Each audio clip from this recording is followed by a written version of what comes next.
Hello and welcome to my YouTube channel Saur education में आपका स्वागत है। आज हम देंगे चैप्टर 8 एक साम्राज्य का निर्माण मुगल कालीन इसका निर्माण कैसे हुआ और कब हुआ। मुगल वंश की स्थापना हुई थी, मुगल साम्राज्य की स्थापना हुई थी 1526 ईस्वी में। बाबर ने पहले पानीपत के युद्ध के बाद की। पहला मुगल प्रशासक था बाबर, जो कि 1526 से 1530 तक था। दूसरा था बाबर का लड़का हुमायूं, 1530 से 1540, फिर 1555 से 1556। अकबर था 1556 से 1605, जहांगीर था 1605 से 1627, शाहजहाँ थे 1628 से 1658। औरंगजेब था 1658 से 1707 ईस्वी तक। अकबर की नीतियाँ थीं। अकबर को महान मुगल शासक माना जाता है।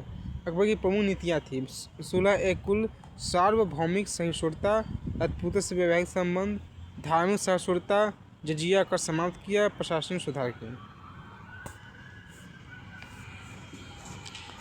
मुगल प्रशासन था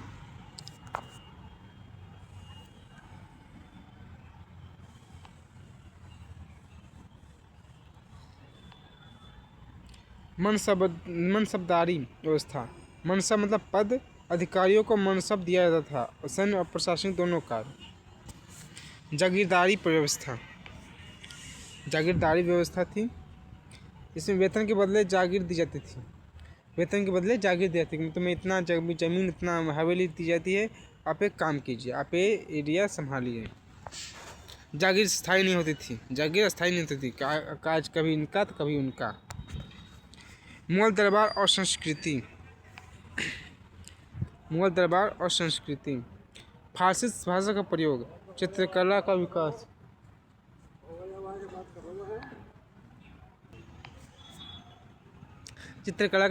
स्थापत्य कला, ताजमहल, लाल किला। इतिहास देखने का अकबरनामा, बाबरनामा। औरंगजेब की नीतियाँ थीं: धार्मिक कठोरता, जजिया का पुनः लागू, दक्कन नीति, मराठा संघर्ष।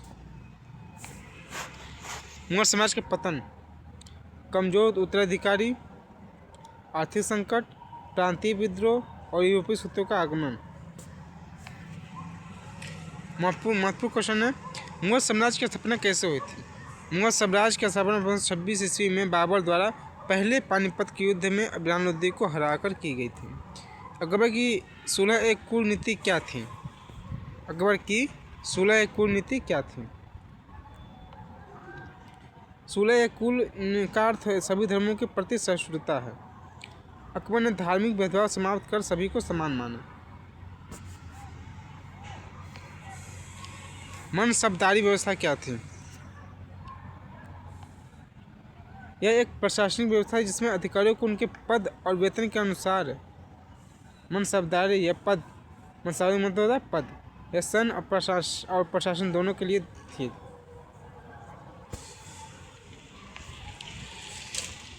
मुगल स्थापत्य कला की विशेषताएं बताइए। भव्य इमारतें, संगमरमर का प्रयोग, गुम्बद और मेहराब, ताजमहल, लाल किला प्रमुख उदाहरण हैं। औरंगजेब की धार्मिक नीति का वर्णन कीजिए।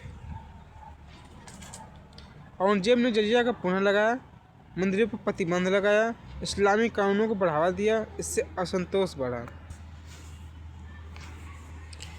मुगल साम्राज्य के पतन के कारण बताइए। अयोग्य उत्तराधिकारी, प्रशासनिक भ्रष्टाचार, लगातार युद्ध और आर्थिक संकट, औरंगजेब का हस्तक्षेप। उसी समय अंग्रेज आए थे, जिससे कि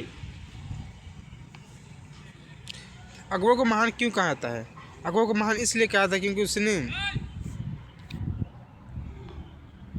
उसने मजबूत प्रशासन बनाया, धार्मिक सहिष्णुता अपनाई, साम्राज्य का विस्तार किया, सांस्कृतिक विकास को बढ़ावा दिया, इसलिए अकबर को महान कहा जाता है। आज के लिए इतना ही, मिलते हैं अगले वीडियो में। तब तक नमस्ते। प्लीज़ मेरे चैनल को सब्सक्राइब एंड लाइक कर दीजिए।